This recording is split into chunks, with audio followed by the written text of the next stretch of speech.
Hi everyone, it's Cheryl. I was asked to do a video on what it is that women look for in a man.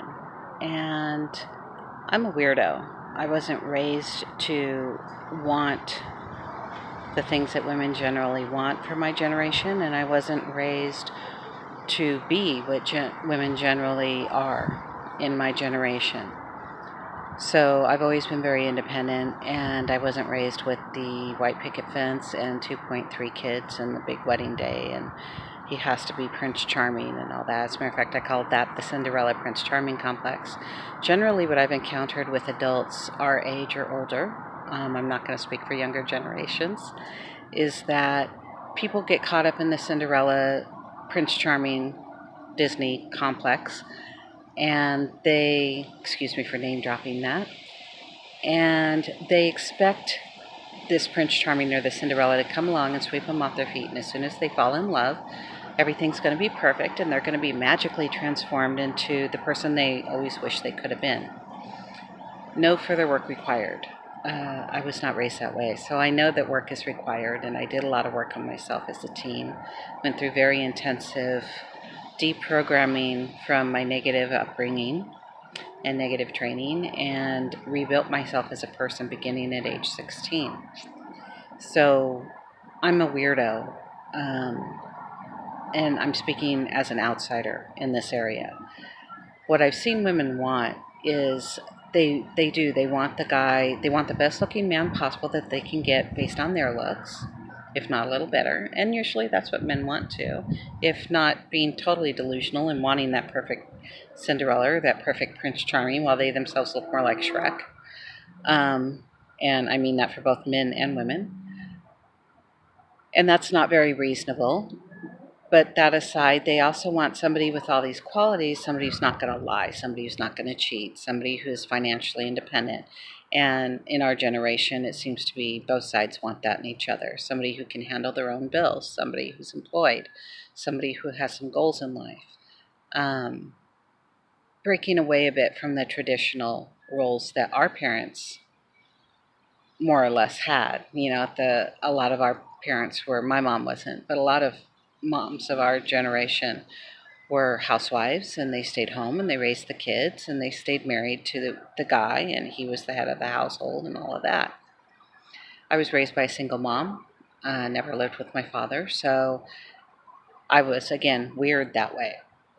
The best advice I can give is if you want that kind of thing, you better have that kind of thing to give back. If you're wanting that perfect Prince Charming or that perfect Cinderella or some version thereof, if you want somebody who's never going to lie to you, never going to wear a facade with you, never going to play games with you, never going to manipulate you in a bad way, never, and what I mean by that is you can manipulate somebody into doing their best and growing. Not their best for you, their best for them.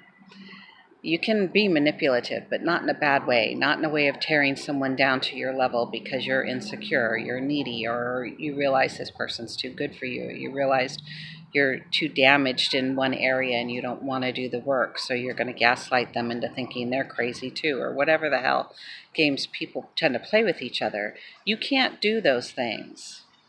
If you want Mr. or Ms. Perfect, who would never do those things to you, to be in your life and stay. So you better be prepared to do the work. And if you're unwilling to do the work, there's people who have similar damage that get together and stay together, and they seem to have a fairly happy, functional relationship, and I'm not going to judge that. That's not for me. But if that's okay for you, then that's okay for you. If you're just looking for somebody who's going to, accept you as you are, damaged and everything, and you're willing to accept them as they are, damaged and everything, there's nothing wrong with that. But don't expect them not to do those things to you, because they are damaged and they're going to probably do at least some, if not all of those things to you. And you're likely to probably do them back. And that's just life, and just accept the truth of that. If you can't accept the truth of that, then do the work. And work healing can be painful. It can take a long time. I know I went through it. I still monitor myself every day to make sure I'm being the healthiest, most functional person I can. It's a lifelong process, but it does become habitual after a while. Best advice I can give you is to just get the tools necessary to do it and apply them to yourself. You're never too old to do the work if that's what you really want to do.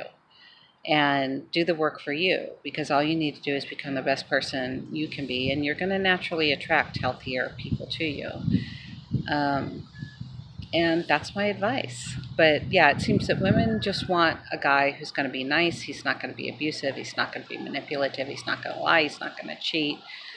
Um, he doesn't necessarily have to provide for her, but he needs to be able to at least take care of his own bills. And if he's earning more than her, don't be a jerk. Pick up the bill sometimes. Um, but, other than that, that seems to be what women in general tend to want. I don't know if that's helpful at all, and it probably isn't because it just sounds like a laundry list.